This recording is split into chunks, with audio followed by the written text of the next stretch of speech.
All he does is catch the football. That is beautiful. That's why I came to West Virginia, man. Ding dong, the witch is dead in Arizona. It's a totally energized Heinz Field, the power of the Renegade song. The backyard brawl, man, against Pitt. Look at that. Oh, there's Ron Wolfley. Wow! They came after Donovan McNabb, went after him, they played to win the game. Everybody's going bonkers, even the referees. Oh, those look like some sticky gloves right there. We talk about 50-50. Right now it's 50-50. Who's going to get it? Game came with cover zero, man across the board. Pick up a flag because, hey, and then with the Renegade song, even flags don't count. They're going to get an Italian army behind them right there, just like Franco Harris. My goodness, that is pure guts. Give me a pepperoni roll, man.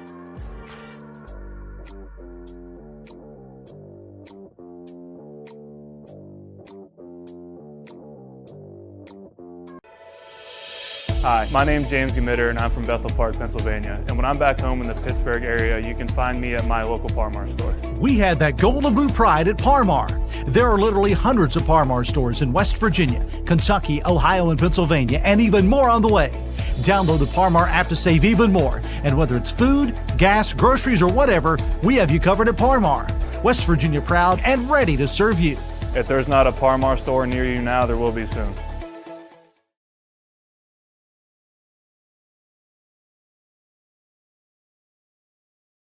Hello and welcome to the Three Wolves of Football. The boys from Orchard Park, New York. This is episode 2, Deuce. And we're so happy because we weren't sure everyone was going to let us come back this week because we just didn't know if we were going to suck or not. So, but fortunately, we had enough good reviews to say, come on back. And Parmar, our sponsor, was like, hey, yeah, we want you guys to come back. So Parmar stores, we thank you. And if there's not a Parmar store near you now, there will be soon. Well, I'll tell you, brothers, how we doing tonight? Well, I'm doing fine, as you can see right now. I'm sorry. Once again, I thought we were doing this an hour later, as a matter of fact, but we're doing it right now. Suddenly, I had Stephanie walk in and say, hey, by the way, isn't this the time you guys do your podcast? And I said, no, we do it an hour later. What are you doing? And now all of a sudden, here we are. And I can tell you, I didn't have time to worry about my hair. I do have hair. I do have hair. But, you know, I mean, I had to actually put this hat on. I look like a monk. Oh, that's probably because you lost 18 pounds. That could be. Notice the streamlined jaws on him. On the other hand, I've gained 18, I think. You know, that whole COVID thing, I got to tell you something. I didn't do well in that. You know, I mean, some people, they quarantined. I quarantined 30. You know. Oh, very good. And I will You are the worst. Factoid, okay? Moi, I should never be left alone with a fully stocked refrigerator, okay? Wow. That's amazing. As I was saying, some things haven't changed since last week. You are still toothless. Yes. You're still missing a tooth. Although, tell the story. I got a flipper. All right. The flipper is a stunt tooth. Okay. You put that thing in. But the problem is it comes with, you know, like a bridge and everything else. You got to put it in there. And it's like I talk with a lisp or I can't hardly talk at all. Right. So I'm sitting there going, I don't need this. I don't want this. Okay. And they're going, but you look better. I go, I'm on radio. Nobody cares. It doesn't matter. Yeah. Yes. Oh, my goodness. That's great, Craig. I'm glad you take it out for this because it just feels so full. Oh, man. Road. It is what it is. You know, my bride, Faith, she promised to love me forever, so we hold her to that. There you go. Amen. And I do believe you are one blessed man. Even if her sight and her sight lines are not real good. We'll all agree to that. You know, as we're going to move on to the first subject of the Three Wolves for this evening, the second episode. And this episode has to be set up because we were going to do the mulligan, you know, it's usually at the end of the show. But right away, as we change things on the Three Wolves, because you just never know what's going to happen. And something happened this week that was just too good. We got to put it at the top of the show. And, a couple of things are involved in this, but Pony Boy, I need you to tell everybody about your broadcasting partner, because he's got a special name that you give him, Dave Pash. But what is the special name? And he goes ahead and broadcasts with Bill Walton. He's all over ESPN. He's just top of the line. Well, let me just say it first of all. Dave Pash, I call him David, of course. David is simply the best broadcaster I've ever been around. The guy is wildly talented. That's an understatement right there. I call him Il Bajado, which of course means the bird, because that's what he looks like. He looks like a bird. Caw, caw. He looks like a bird, but boy, is he talented. Why did you ask me that? I wanted to ask you because I wanted to actually give people a history of what you do and your broadcast and where you are. Obviously, you broadcast the color for the Arizona Cardinals, as Craig you do for the Steelers. And so the thing is this. The rules were it was going to be a mulligan from the week before in the show. I've taken it that if you do anything silly or ridiculous, or you want it back from the week before, it does not have to be on the show. The rules have changed. Do you want to take it back or double down? Are you asking me? I am. You are the winner. That's why I had the whole setup with. What he's doing is he's telling you you're the stupid brother of the week. Okay. I'd like to go ahead and double down, man. I mean, I have no idea. To show it, and you're not going to get an opportunity. So I've already actually named the show for what it is tonight. It is the high five that didn't thrive. Yes, you know what's coming. Oh no, Pretty Boy and Dave Pash in the radio booth.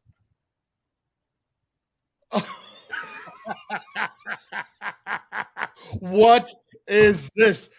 You claim to be an athlete. Look, I'm telling you right now, first of all, we high-fived with our right hand at first, and it almost blew out Dave's shoulder. He blew out his shoulder high-fiving me, right? So all of a sudden the producer said, hey, do it again so I can get that. Do it again so I can get that. So we kind of faked that high five, and we had to do the left shoulder because David almost blew out his right, because he's the bird, man. That's something Il Bajado does. Well, here's the thing. If I just saw that video without, any perspective from you on what was going on, I thought an unruly fan climbed into the booth and you were putting him in an arm lock and taking him down. You know what I mean? There you go. If you freeze that, man, if you go ahead and look at that thing closer to, and you freeze that at the point of contact, David is looking down like this. What are you doing, David? I thought you were putting him to the ground. Let's be honest here. When's the last time that Pash man padded up? Yeah. Or did he tore it up? I don't care what he was, any event. When's the last time he got on an event and went out there and put himself on the line with athletics? That's right. You know what? That's what I'm talking about, David, right there. You might be Mr. Articulate. You might be really, really good with your vocab. You might be really good. Your voice is great, Mr. Perfect. But you know what? When's the last time you moistened a jock, David? Oh, wow. All right. Wow. Let me see. Derry, do you have anything you want to add to that? This is your opportunity. When we start talking about jock straps, no, I'd rather not join in. That's because we're going to picture you in a sumo outfit. That's my We heaven. don't want to go there. No, we don't want to go there. We won't have to picture because it will be coming sooner or later. All I can tell you. Right, Soda Pop. At some point, we're showing that picture. I remember seeing Hoopy's face when I took my sweatsuit off, and I'm staying there in a big oversized diaper. Let me tell you something, man. That was just, it was not cool. It was not cool. So actually, it was a little cool. A little breezy.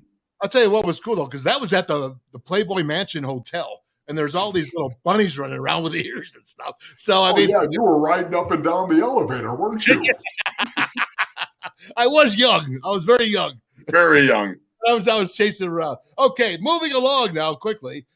We have to get to this because the Bills played Monday night, 41-7. They just put an absolute thrashing on the Tennessee Titans. And so the question is this, and all the pundits are saying, hey, are they the best duel? When I say the best duel, I'm talking Josh Allen and Stefan Diggs. So if all the pundits are saying, I want to know what these two pundits in front of me are thinking about Josh Allen and Stefan Diggs. You see, that's a 47-yarder. He's going to throw it up. Take it from here. Derry, go ahead. You're first. Well, the thing that you love right off the fact is, you got a little play action fake, and then you got Stefan Diggs just outrunning everybody to the end zone. What a perfect pass from Josh Allen. It's amazing when you see a guy that's so in tune with his quarterback, and that quarterback can hit him 40, 50 yards down the field and hit him on the fly. It's just amazing. And I think it's even more amazing when you consider that, Josh Allen is capable of covering that distance with his feet as well as his arm. What's incredible about that as well? That's the post dig right there. The post in the dig route, the deep in route coming underneath it. Look at Josh Allen and the way he looked that safety off, and he froze that safety in the middle of the field right there. And you've got Stefan Diggs coming over the top, that dig route coming in, ironically enough, no pun intended. Look at Josh Allen totally looking it off, and then there's the post over the top with that safety biting, man. That was huge right there. And once again, this is why I love the Buffalo Bills. This is why I think the Buffalo Bills are a legitimate Super Bowl contender, if not the Super Bowl favorite right now. It's because offensively, they can be whatever they need to beat you.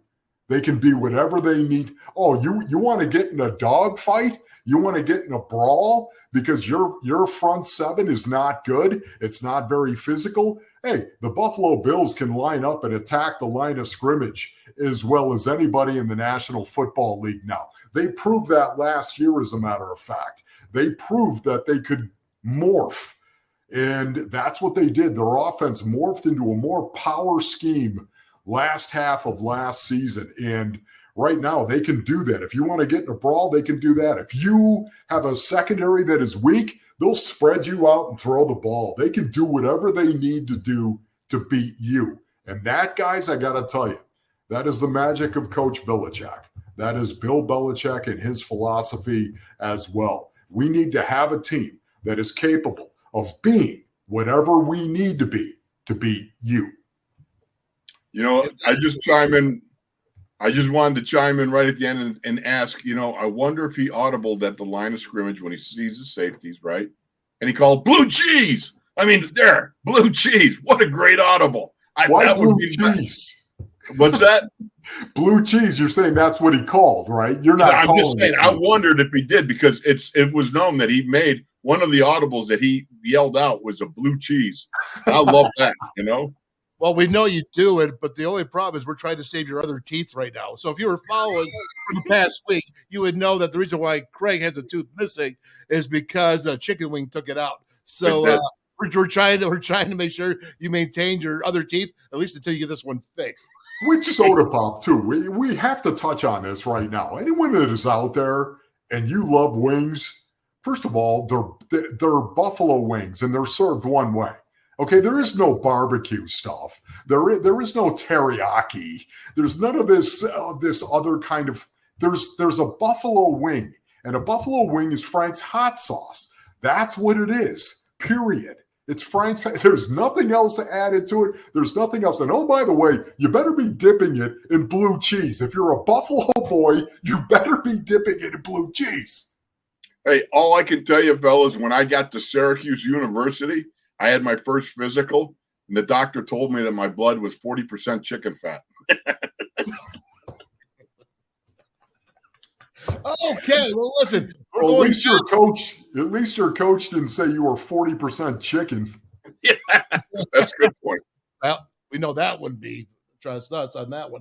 But moving back to the Bills now, because I love the way you guys talk so much because you give me time to set up the next plays. All right, so good. Thank you for being long-winded. I really appreciate it.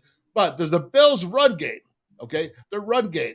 We all know about their defense and Von Miller and the sacks that they had, the pressure and what they can do. But does the run game make take the Bills? You touched on this a little bit earlier, Pony Boy. Does it go ahead and vault them to the next level to the Super Bowl, possibly? Yeah.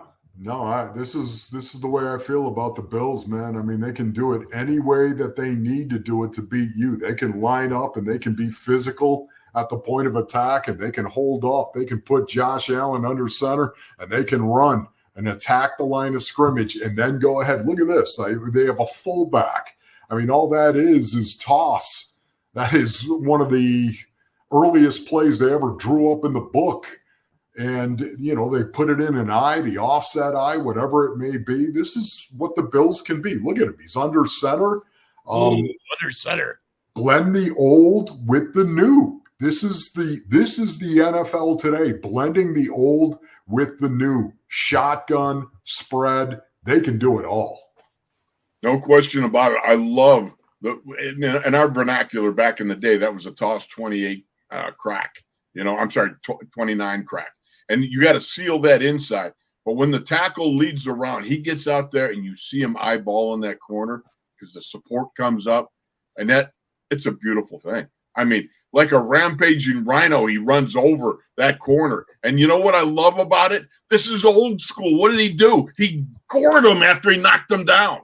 That's the purview of an offensive lineman. That's the way to go down the field. You get that block, you knock him down, then you gore him. A good goring is great family fun. We've all Craig, you're just so violent, Craig. You're just so, oh my goodness. What first attracted us to this game, fellas? Yeah, exactly. You're terrifying mothers right now, Craig. All right? I just and not just with the toothless grin. Even though, yes, with the toothless grin, even though I will tell you right now, and I'll move up really close so you can see this, that's football. Oh, yeah. And if you don't like it, get out. Yeah, there you go. Exactly. And we're going to be talking about rivalries tonight or a little bit later in the show. But let me move on here, okay? Because this right here is a question for the both of you. But I got to hear this from you, Pony Boy, because it's so close to personal to you. Is the fullback position back in the NFL? Yes, it truly is, because coming into this season, as a matter of fact, I believe, Soda Pop, there were 22. I counted 22 fullbacks on rosters of 32 teams. That actually was up from 17 a year ago. So you tell me how that is trending right now. I think people are realizing, I really do. I think the brightest minds in the NFL are realizing there's got to be a blend. There's got to be a combination. I say it all the time, but Craig, I'd be very interested to get your take on this. There's got to be a blend of these new elements, of course, that are profound and explosive. There's got to be a blend of that and the ability to line up and still play the game of football. After all, once again, why wouldn't you want to be whatever you needed to be to beat the defense in front of you? Well, that's the whole thing. A lot of people are sitting out there and saying, what's our identity?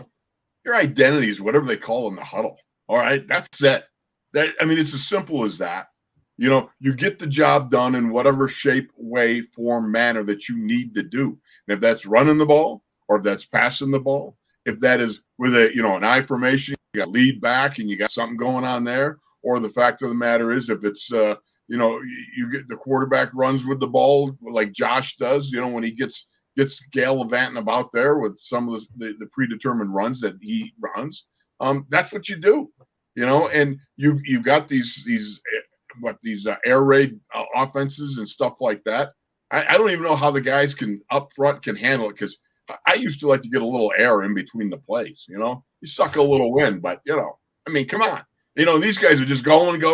It's rather amazing. But at the same time, there's times when it's not clicking, it bogs down. You better have the ability to get some four-wheel drive and be able to run the ball, especially when you get to like Northeast December football. Right. That's when the problem can really show up. If you are a dome team, if you're one of those Southern teams and you got to end up doing a little December Northeast football, you got some problems if you can't run the ball. You know, what I really love about this, and I think you both talk about it so good and you know it so well, but it is a blend. It is taking the old, well, I would say taking the new and then reverting back to some old and getting, because you know what? It really drives me nuts when it's 4th and inches and I see the quarterback in a shotgun. Shotgun, and to hand the ball up. So I'd say, listen, just get up there, run a quarterback sneak, take the fullback, run the dive, do whatever. You know, back in your day, Craig, it would be a trap. It would be an old 3 technique trap, right?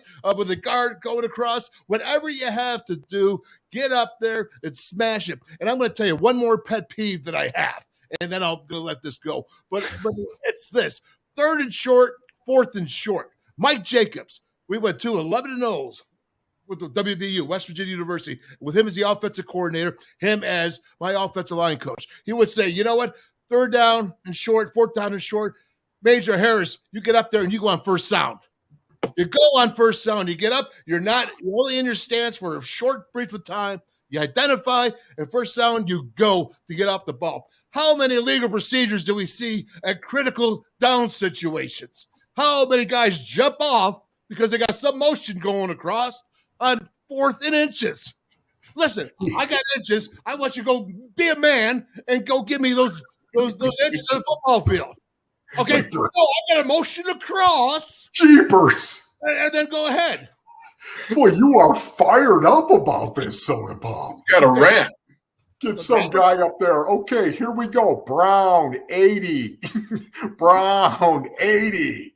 Okay. You know, here's the problem with the first sound. No. Here's the problem with the first sound. We'd play the Raiders. I used to have a pretty good running battle all the time with Matt Millen, you know, who was just a great Penn Stater and a great Oakland Raider and so forth. So we'd, you know, run to the line of scrimmage. You get your 2-point stance as you're waiting for the first sound. And all of a sudden, just before the quarterback comes up, before Bradshaw comes up, I hear Matt going, hey, Wolfie boy, you're looking a little tense going on the first sound, are you? Well, that's what you got to try to disguise, brother. I wasn't a good actor there. You know what's amazing about that is how many defensive linemen would look at the weight that you had on your hand in your 3-point stance. Oh, yeah. How many defensive linemen used to do that? He's heavy. He's heavy, right? I mean, you could just see it when the blood was being pushed out of your fingertip. He's heavy. Here it comes. That's so funny from you, Pony Boy, because every stance of yours was heavy. Oh. Your nose was like 2 inches off the ground, leaning forward. You're in the leaning tower of Pisa before you even started out. That's because I had one chance and one chance only, and that was to get on the guy I was going to hammer as quick as I possibly could and surprise him. Otherwise, it was going to be tough at the point of attack. We got to tell a story, and Derry, I want you to talk about, you know, Brother Tunch. He passed away recently. Oh yes. That's our brother Tunchilkin, who, you know, we were both drafted together back in 1980. As I always reminded Tunch, I was a 5th round draft pick. He was just a 6th round draft pick, you know. But regardless, you know, the fact was he got cut his rookie year. So he comes back the second year after they brought him back his rookie year after about 6 weeks. But in training camp, he developed this problem of acid flowing into his stomach. I mean, it was really bad, really gnarly, right? So about halfway through practice, all of a sudden you hear this, and you knew that Tunch was about to fire a hose. All right. This wasn't when he threw up. It wasn't like a little. This was like, man, it was a hose. Okay. So you knew, just get out of the way. Okay.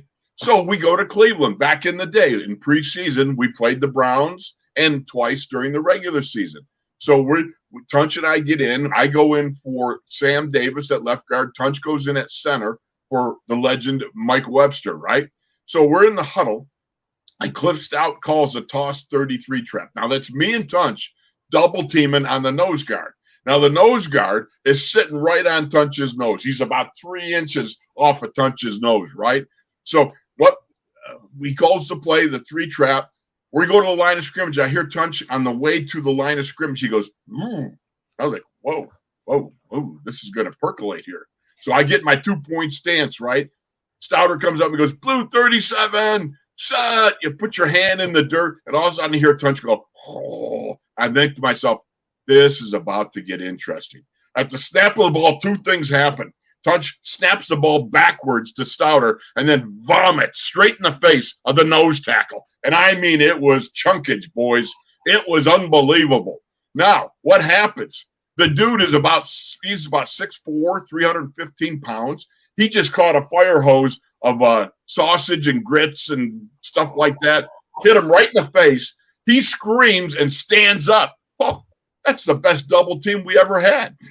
We took that dude back 10 yards and slammed him. I got to tell you, it was so bad. No, nobody's watching that's eating dinner while they're watching this. But the dude actually had a sausage that was stuck in his face, man. Come on. I'm telling you, I tell you the truth. I tell you the truth, okay? We go back to the huddle, and you know Stouter, right? Cliff Stout, right? Great buddy, all right? Yeah. And Stouter's standing there. He watched the whole thing. He looks at Tunch, and Tunch has come back, and he's like, oh, like this. And he goes, Tunch, hey, that's pretty good. We gained 10 yards on that one. He goes, how much did you eat at pregame? He goes, let's run it again. That's sick. Oh, my God. It was. That's exactly what the nose tackle said to Tunch. You know, and I know this for you, Soda Pop, but you know, if that would have hit me, I'd have barfed all over the place myself. That would have set off a chain reaction. There was no way I would have been done. How could you say that when you're the guy that has to put up napkins over your food because you're worried that like flies at the family get gathering?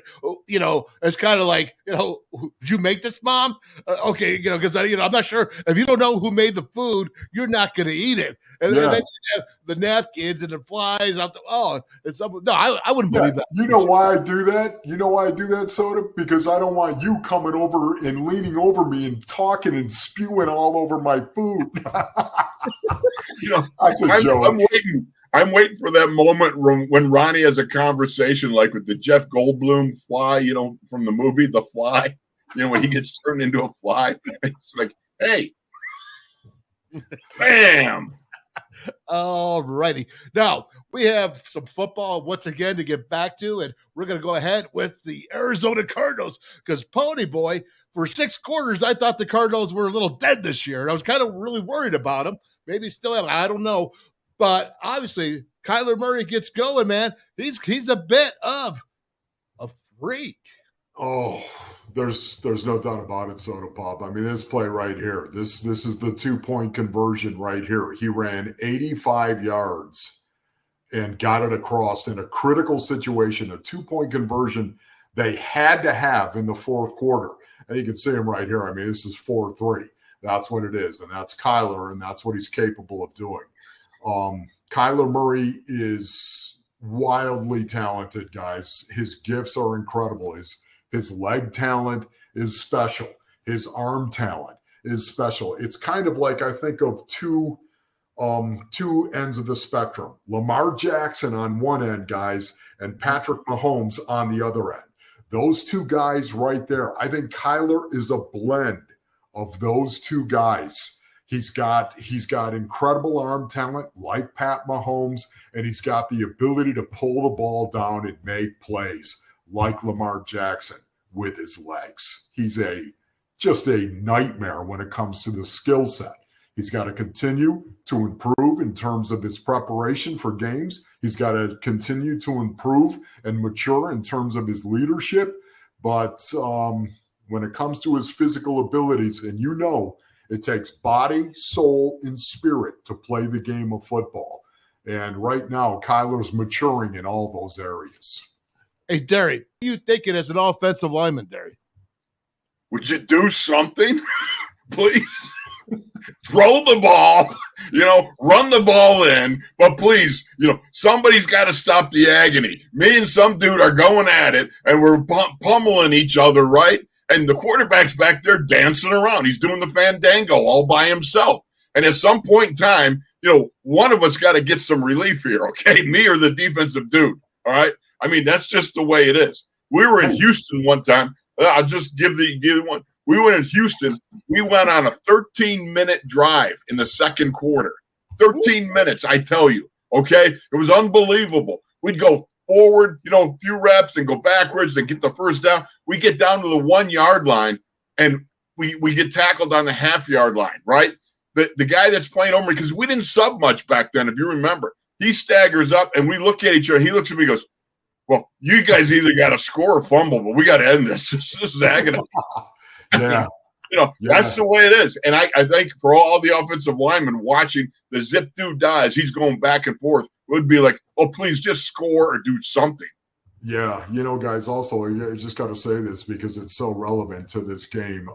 That was the biggest comeback at the half in franchise history. We're talking about 0-90-1. That was the record of the St. Louis Cardinals, Arizona Cardinals, when they trailed by 20 or more points at the half. Think about that, okay? This was the biggest comeback at the half. It was the biggest comeback of the organization in its history. And Kyler Murray was right in the middle of it. That's the kind of leadership you need because, as you guys know, leaders do first before they say. Good point. So I'm going to think before I say this, but I'm going to say probably you experienced quite a few of those 0-90 games. I think. Okay, wait a minute now. You know what? If you're going to do that, just give me the protective cup and let me slide it in first, Soda Pop. I mean, give me a break. Oh, my goodness. I did give you a break, but I gave you a chance with Pash. All right, so we're going to move on with Kylie Murray because watching the game, I'm like, yeah, this is huge. This is awesome. Cardinals win. I'm like, Ronnie's got to be so happy. I flip on my Twitter, and there you are. Hey, you got to report this. This is terrible. And I'm like, what is going on? And what's happening, man? It's Kyler Murray. Whack. Yeah. You're talking about that right there. It was very interesting. No, I was fired up because that's my quarterback. That's my quarterback, man. I mean, that right there. Kyler played it off today. Can I tell you that?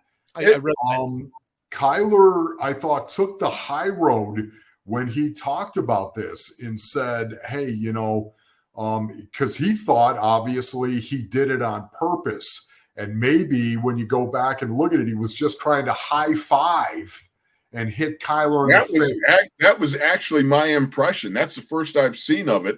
But when I looked at it, to me, it looked like the guy was simply trying to basically touch greatness, right? There's that moment, that the fan wants to transcend being a fan, and that moment they want to join in for that excitement that just occurred right in front of them. So yeah, what are you shaking your head for, Soda? Number one, he was in Raider gear, so that's right. Was he? And number two is maybe he was just trying to imitate you and Pash. That was great. Listen, once again, I gave you the inside story on that. All right, I mean, it was a left-handed. And guess what? People are listening, or we hope that. Listen. If we're 2 weeks in a row without sucking, I was just I was just really, really proud of Kyler Murray. Once again, he chose to take the high road, and in that situation, boys, me, and I'm embarrassed to say this, but my mushroom cloud, the temper. When I was his age, they'd have been pulling me out of the stance at that point in time, and I'm embarrassed to say that. But that was my mentality, and yet Kyler, I think, handled it really, really well. Very well, as a matter of fact. Yeah, I think so. But let's just make this clear. Sophomore year at Oklahoma Sooners, you were in the stands fighting with the crowd. Oh, yeah. Yeah, just so you remember, Pony. You were in the stands fighting with some Sooners. Well, they did talk about Hoopy on other. Oh, yeah, right, exactly. No, there was that right there. And I was climbing the fence. Sorry, Don Nalen, but I was climbing the fence. I needed to get my pound of flesh right there. But I can also tell you, too, that, man, I couldn't stand that. I don't know about you, Craig, but for whatever reason, I could not block out fans. When fans would say something, I would have to retaliate. I'd have to say something back because of this stupid brain of mine, the temper that I have. All the veterans used to tell me all the time, Wolf, knock it off. Knock it. Don't engage these people. That's exactly what they want. Trolls. That's what they were. There's trolls in every paradigm. And I don't know about you, Craig, if you could ignore them or not, but I sucked at it. Well, it all depended. I will say this, in my younger days, a little bit harder. As I got older, some of it was kind of funny. I remember being, in the Meadowlands, we're waiting to come out onto the field, and there's this one Giants fan that's going, "Hey, 73, you're fat." It was so funny, And I looked at him and I go, yeah, I may be fat, but I can lose weight. But you're ugly. There's no hope for you. Hey, I got it.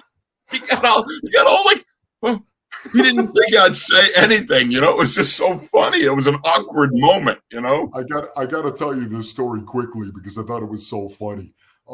It was, I believe it was last year. Yeah, it was last year. Cliff Kingsbury in his third year, and he came out. I believe we were in Seattle. And he came out, and some fan, you're in the tunnel and you're getting ready to run out. And this is just the humility of Cliff. I love Cliff because he's really smart, and yet he's humble. And that's a rare combination, I think. You both would agree with me on that, to be smart and humble. But Cliff comes out, and this fan leans out over the rail, and he says, "Cliff Kingsbury drinks White Claw." and Cliff was looking down, and he looked up, and he got this big grin on his face. So that was pretty good. Because I know back from his former days with Dana Holgerson, them living in the same apartment, he didn't drink White Claw. But hey, moving along. Moving along. And Mitch Trubisky.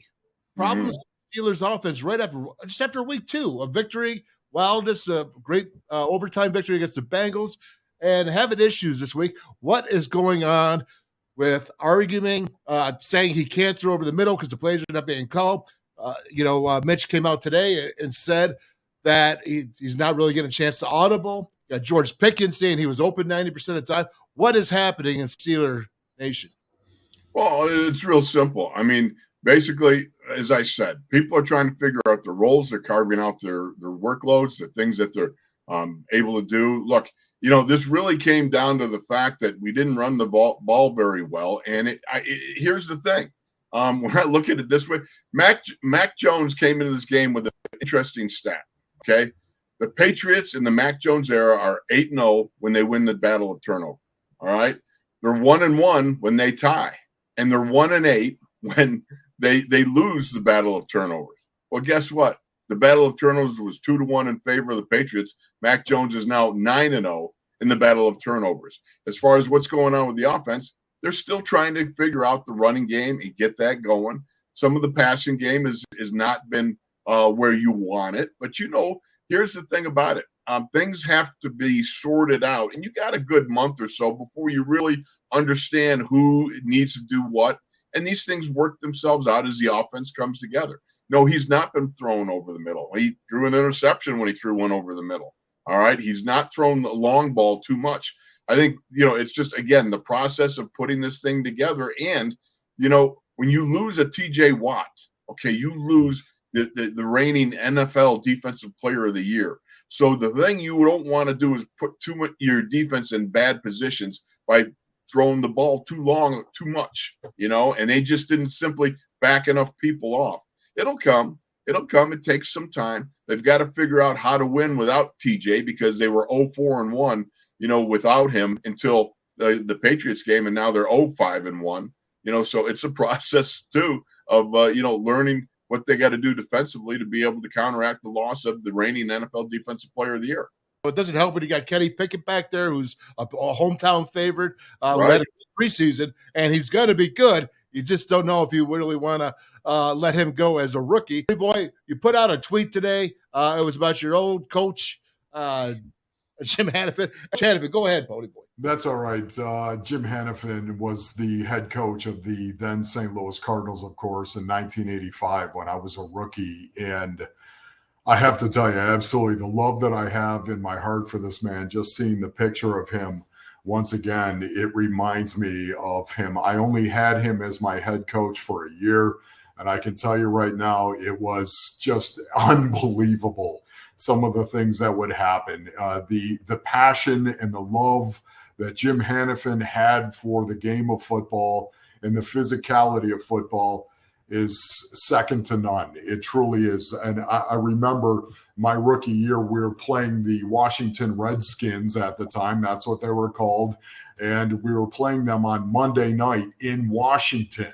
And you guys know Monday night, oh my goodness, that's a long day. That Monday is a long day as you're waiting to play. That's back when they'd start Monday Night Football at 9 o'clock. Do you remember that?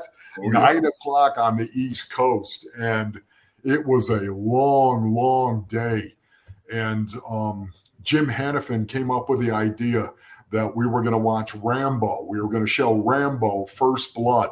We were going to show that movie during the day to try to eat some time up. You know, you couldn't meet all day, obviously, and meals only took so long. So after lunch, he had this room, this conference room set up as a theater, basically, and we watched First Blood. Well, I went down to get a snack, and as I walked in, there was nobody in the room except Jim Hannafin. Jim Hannafin was sitting in the front row of this conference room. Nobody else was watching the movie but Jim Hannafin, Rambo, First Blood. And I walked in, guys, to get a snack, and Hannafin's sitting in the front. And every time Rambo killed somebody, Hanny went, holy, that mother bleeper right there. Do you believe that guy? He's looking around. He's so into the movie, wrapped up. Rambo's just waylaying people, and Hanny's that mother right there, right? So anyways, that night, Jim Hannafin is up in front of the team. This is our pregame speech before we go out onto the field and play the Redskins. And Hanny had a habit of getting very, very emotional when he got up in front of the team, almost like a Dan Campbell, as a matter of fact. And Hanny was up there and he was saying, I want us to go out there and play the greatest game we've ever played tonight. I want us to play like we are the toughest people on the face of the – You know what I want out there tonight? I want 45 bleeping Rambos.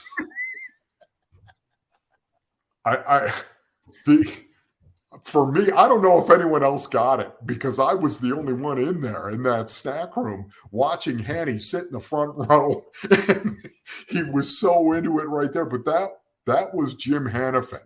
He wanted those Rambos on his team, and I loved playing for him.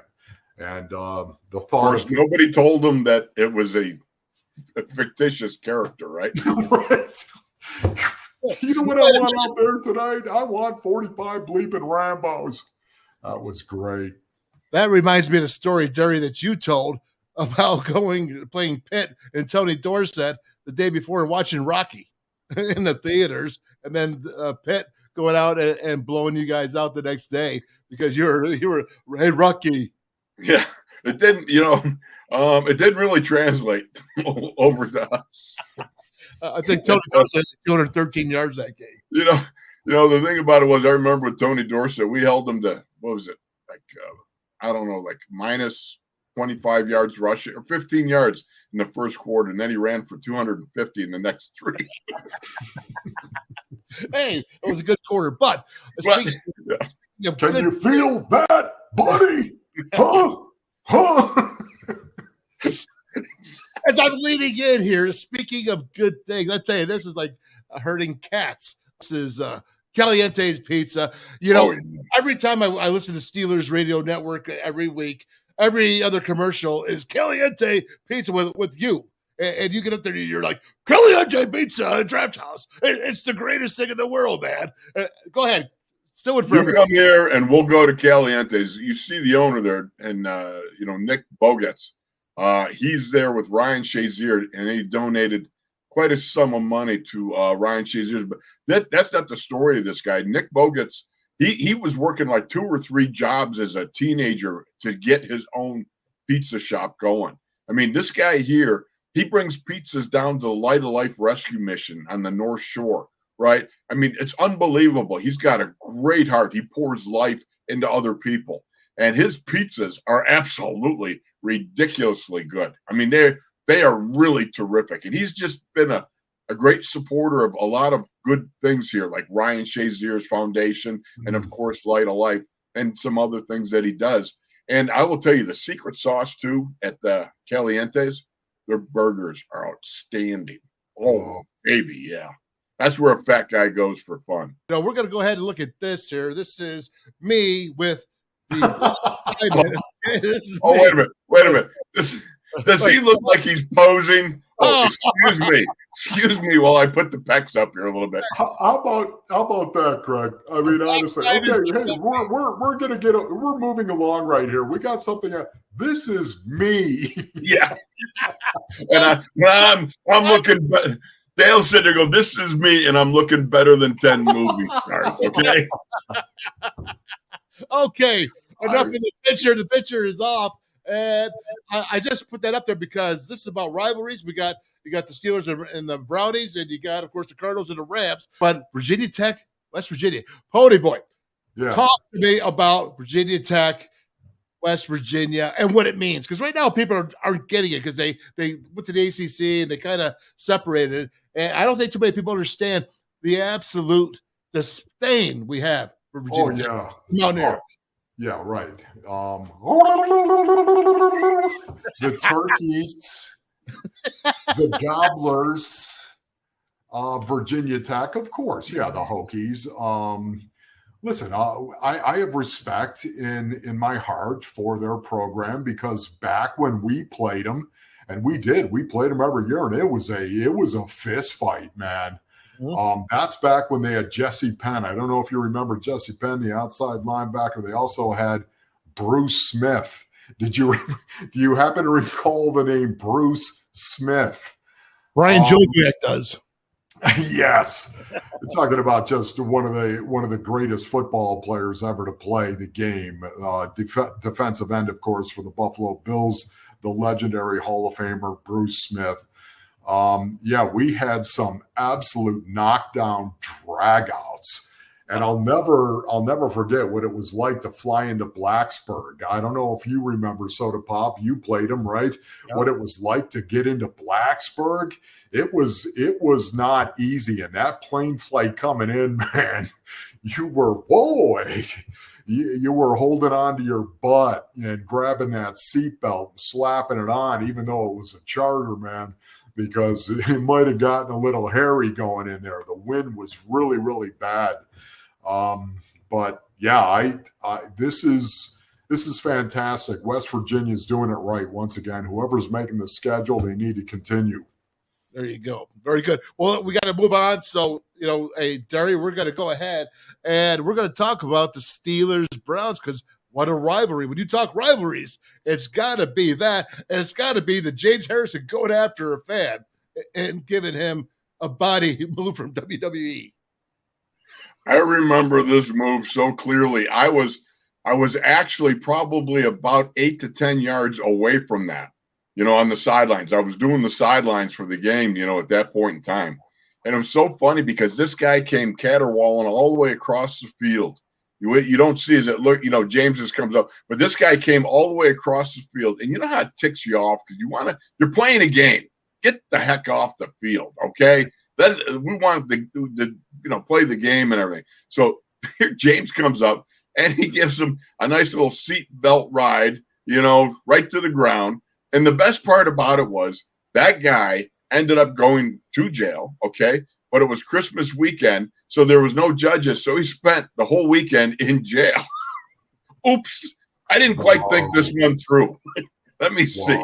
Christmas weekend, and then maybe, I'm going to have to stay here. What, really? Boy. Yeah, you're talking about a bad Christmas. Well, Craig, yeah, I guarantee you right now, it wasn't the gray matter that was thinking. It was the gray goose that was thinking. Yeah, more like it. Yeah, yeah. That was rather amazing. But that's James Harrison, man. You know, he's a lot of fun. As a matter of fact, he's up for possible, you know, the Hall of Fame where they start whittling it down. You know, he's one of those guys. I think he's definitely got to be a Hall of Famer someday. Well, he sure did hurt the Cardinals in the Super Bowl. Oh yeah, you're gonna bring that up right now. You're gonna you got the unmitigated balls to bring that up right now. All right. Well, listen, what is going to happen with the Steelers Browns? Quick. I missed that. I was laughing at Ronnie. What's going to happen to the Steelers and Brownies? Oh, hey, here's the thing about it. It all comes down to the running game with the Browns. These guys are unbelievable. They possessed the ball about 35 minutes, all right, during the game. They've outrushed the Steelers by over 250 yards. This is a team that can, with Nick Chubb and Kareem Hunt, they can take that ball, and you might not see it till the second half if they get the opening kickoff. I mean, they just keep running the ball and grinding. This is an offensive line I really appreciate because it's a throwback line to the days of yore when trap blocks, when power blocking, the man schemes, walking a guy off the line of scrimmage, throwing a man down, goring him, all those things. This is a very physical offensive line, and the Steelers are going to really have to pay close attention to their technique, their fundamentals, and be able to muster some defense in the absence of course, T.J. Watt. And that's going to be problematic. So how they go about it, number one, I got to tell you this too. You got to possess the ball. The best defense is a good offense that keeps their offense off the field. And the Steelers are going to have to do that. But the problem is they've not found, right, the key formula yet for them to be able to execute their offense to their liking. So, again, well, on a short week, I know one thing. If you lost in a game like the Steelers lost Sunday, it's nice to have a quick turnaround. Good stuff with the Steelers and Brownies. But now, boy, it's rivalry now for the Cardinals and the Rams. And unfortunately, you know, with last year's playoff game, the Rams have had the Cards number. And actually, since 2017, the Rams have outscored the Cards 2-1. 2-1. Yeah, no, there's no doubt about it, Soda Pop. This has been the nemesis of Cliff Kingsbury and the Cliff Kingsbury era. The Arizona Cardinals are 1-6 if you count the playoff game as well, which we all have to count the last time these two teams met. It was in the playoffs, January of 2022, of course, but it was the 2021 season. And we all know how that ended for the Rams with a Super Bowl championship. They're 1-6 in the Cliff Kingsbury era and Kyler Murray era. That's how much the Rams have owned the Arizona Cardinals, especially at State Farm Stadium where they're going to play. The Rams have never lost in the Cliff Kingsbury era with Sean McVay as their head coach at State Farm Stadium. So the task is clear for the Arizona Cardinals, and you have to start when you talk about the Rams with what happened last year in the postseason and how badly the Arizona Cardinals and Kyler Murray got beat in that game. Kyler looked jittery in the pocket. The entire team looked nervous, as a matter of fact. They went out and they played that way as well. And there's no doubt about it, the Rams took it to them. Well, it's funny because in the Chiefs game, Dave Pasch, Il Pajaro, of course, the play-by-play man for the Arizona Cardinals, was making the observation that this looked like an extension of 2021.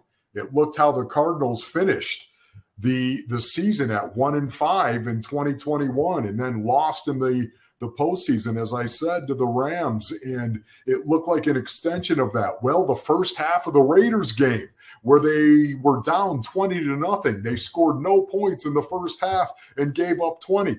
That looked like the extension of 2021 as well. And then that second half happened, and Kyler Murray happened, and the defense actually showed up. There's no expectation for the defense, yet they showed up, and they played great and only gave up 3 points in that second half to the Rams. And it was the combination of Kyler and that defense that allowed them to tie the game up and go into overtime, where Byron Murphy picked it up and scored. All right. Now that was all nice. Can we eat a brownie? I mean, come on. Can we eat a brownie? I've been waiting all day. What brownie are you talking about? Are you? No. You see that little magic box that Pony's got? Yeah, He's got it backwards, as a matter of fact. So all I know is this right here. I've never had a brownie that melts in your mouth. Have you guys? I mean, I've never had a brownie that melted in your mouth. And what are they, fairy tale brownies? Is that what it is? Fairy tale brownies. Oh, my goodness. Brownies.com. Fairy tale brownies. They're right in your neck of the woods there, Pony Boy. Derry, what was your favorite? Everyone in the box. They do come in assorted flavors. They do. They're out here. You can see here. I have espresso nib. And I have a walnut. All right. And I had the cheesecake one, which was outstanding. Let me tell you something. That was so good. So wait a minute. You guys got the brownies? You're eating the brownies right now. Yeah. Are you kidding me? Yours. I left my brownie raspberry swirl. The raspberry swirl. But I got to tell you guys, all of it, I was blown away. Seriously. You put the brownie in your mouth, it starts dissolving. Yeah. Yeah, let me just say this, okay? The brownie, first of all, that's good stuff, but it is. Order it in 2 days. Next day delivery, 2 days, right from Arizona. It's all online. It's brownies.com. Listen, this is for your birthday. I ordered this, Pony. It's an early birthday present for you. You order for birthdays. Yeah. What about your tailgates on Saturdays and Sundays? Or what about Thursday nights for the Virginia Tech game? Maybe a little bit late for that, but you can think about it. What about, of course, Thanksgiving, Christmas, New Year's, and then you got the playoff games, and then you got the grand finale of the Super Bowl. I mean, this is what fairy tale brownies are. Order them. They last 7 days in a shelf or 30 days in a refrigerator, and they're really doggone good. They are good. Matter of fact, when you have the little squares, they're great because I can slide them right through my tooth, and I don't even have to. Yeah, not only that, too. You could go ahead, Craig. You can get some caliente pizza. You can get some caliente pizza and then actually follow it with a little fairy tale brownie. All right, fellas. So brownies.com, fairy tale brownies. Again, they last forever. In the Not around me, they don't. Well, except around you, brother. And, now Pony Boy, he's lost 18 pounds, so he's probably worried about his figure. So that's it. Hey, the Three Wolves, episode number 2. It will come out on Thursday or tomorrow, which is Wednesday today. So we're filming it. All right. And what are you doing? You got the brownie caught in your throat. I got it in my mouth. And the best thing of all, brothers, I really appreciate the both of you. The Three Wolves of Football, the boys from OP, episode number 2. The high five that did not arrive. That stinks.